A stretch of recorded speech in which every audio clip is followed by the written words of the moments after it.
A couple of months ago, I read an article in The Hindu which said that human beings now have an attention span less than that of a goldfish, less than 9 seconds. This was weird news because on one hand I was like, humanity is so doomed. Like, what on earth is going to happen to these kids and all that? Gucci gang, Gucci gang, Gucci gang, Gucci gang, Gucci gang, Gucci gang, Gucci gang, Gucci gang, Gucci gang, Gucci gang, Gucci gang, Gucci gang. Spent 3 racks on new chain. My bitch. And on the other hand, when I see myself and normal people around me, I see that we are all glued to our cell phones all the time. I mean, whenever I sit down to do anything productive, whenever I sit down to really focus on something, same stuff. Then I discovered something that changed my life forever. I discovered the tomato. But before revealing that secret, I want to publicly condemn The Hindu for publishing this article because this is a myth and it has been busted half a decade ago. Our attention span is not less than that of a goldfish. Apparently, this trending viral fact was a result of a marketing experiment conducted by some agencies on behalf of Microsoft. And when some truth seekers tried to find out the sources of this result, all they found was that there was no evidence for it.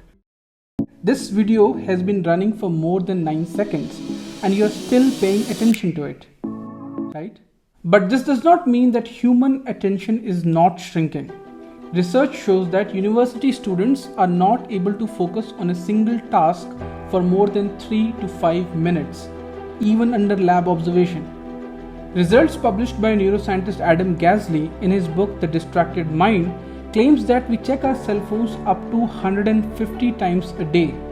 That is every 6 to 7 minutes of the time that we are awake. We are so distracted by our cell phones that as of today, the number of deaths in India due to cell phone distraction is nearly same as the number of deaths due to drunk driving. क्या यार किसको किसको बता रही हो तुम hello So there is a significant effect of technology in our life and in our attention span. Why are we so addicted to our cell phones? What really shocked me though is that experts in the field still believe that cell phones are not the main cause of our low attention spans. Eric Baker, author of the bestseller Barking Up the Wrong Tree, wrote an article titled "This is how to increase your attention span, 5 secrets from Neuroscience." And this is what he had to say. First off, stop blaming technology. It's not your phone's fault. It's your brain's fault. Tech just makes it worse. Our brains are designed to always be seeking new information. In fact, the same system in your grey matter that keeps you on the lookout for food and water actually rewards you for discovering novel information. From an evolutionary standpoint, realizing that there was a lion behind you was far more important than sticking to whatever task you were busy with before Simba showed up. So, technology is not the main problem, and that kind of makes me hopeful that we can still ail this, we can still make it better. Now, at the risk of sounding a little complicated, let me say that the problem is also not of human attention per se, because no matter what you're doing, you're always paying attention to something. You might be paying attention to some song playing in the background, or people chatting, or this or that app, or what you're going to have for lunch today, or how much of this bloody video is still left to go. So attention per se is also not the problem. The real problem is of sustained attention, that is paying attention to the same thing for a sustained period of time, what we call focus or ekagrata. And this is where the tomato did miracles for me. In the 1980s, Francisco Cirillo introduced something called as the Pomodoro Technique, and it had a lasting measurable effect on the focus and productivity of people and has been adopted by millions around the world. Disclaimer: the Pomodoro Technique has nothing to do with tomatoes. I wish it could be solved by eating a tomato. The name came from a tomato-shaped kitchen timer which Francisco used for this technique. In Italian, the word Pomodoro means tomato. But the technique itself is so simple that I ignored it for years because I just couldn't imagine that something so simple could have such a profound effect on my ability to focus. The technique basically requires you to work in pockets of timed intervals with planned breaks, focusing on only one thing at a time.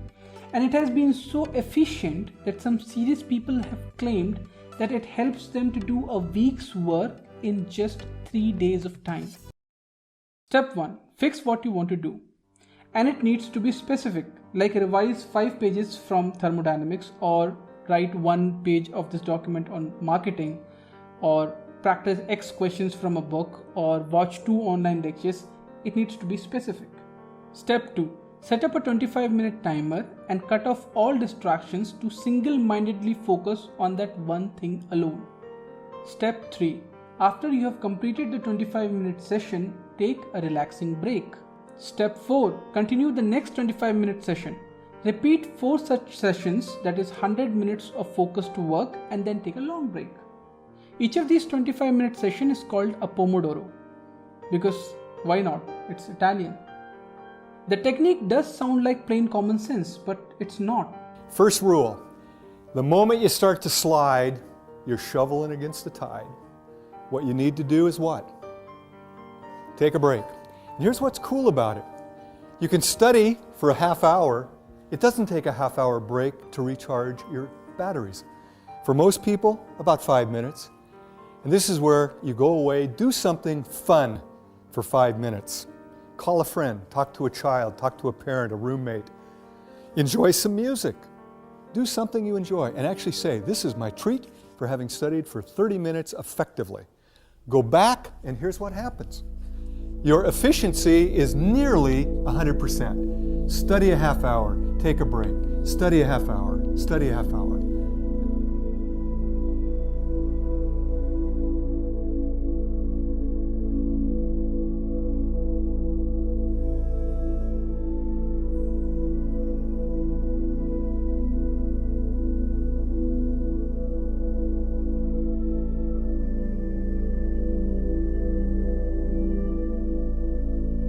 The reason it works is because the technique kind of breaks this feeling of randomness of your mind in deciding what to focus on, and kind of forces you to come up with this one specific thing that you want to do, which promotes unitasking. That is, doing one thing at a time. Especially in a world where we are all prone to get lost in this chaos of juggling multiple things at the same time. Multitasking is not efficient. We have tons of evidence on it.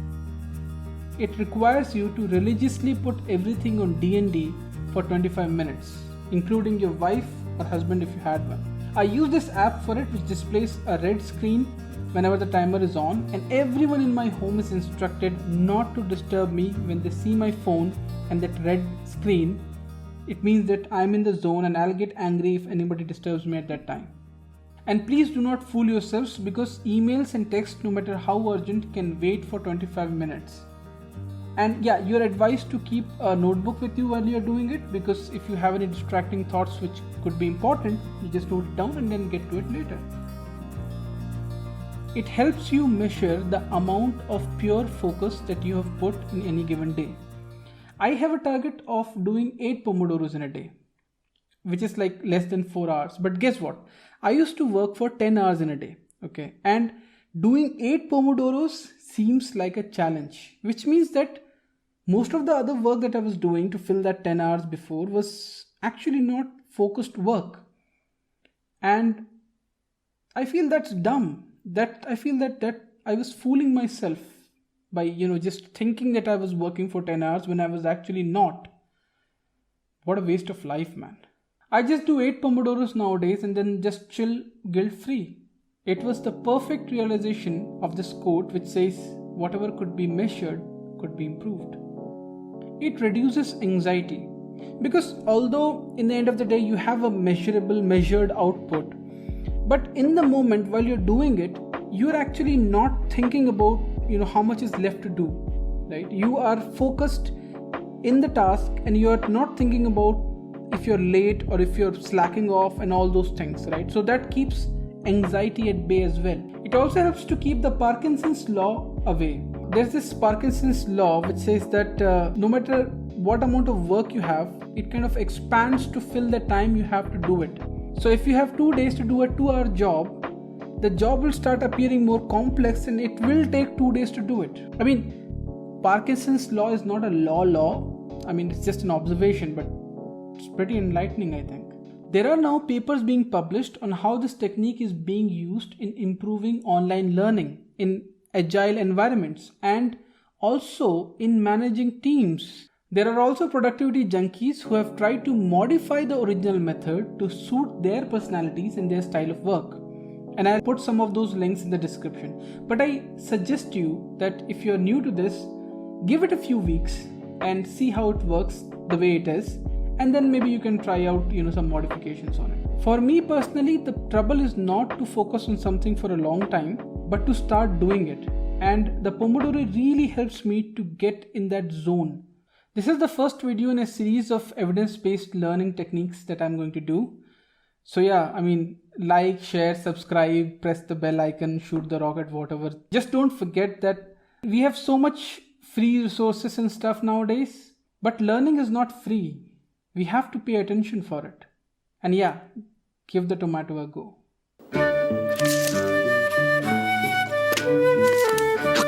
आखिर में एक लाल रसीला पका हुआ टमाटर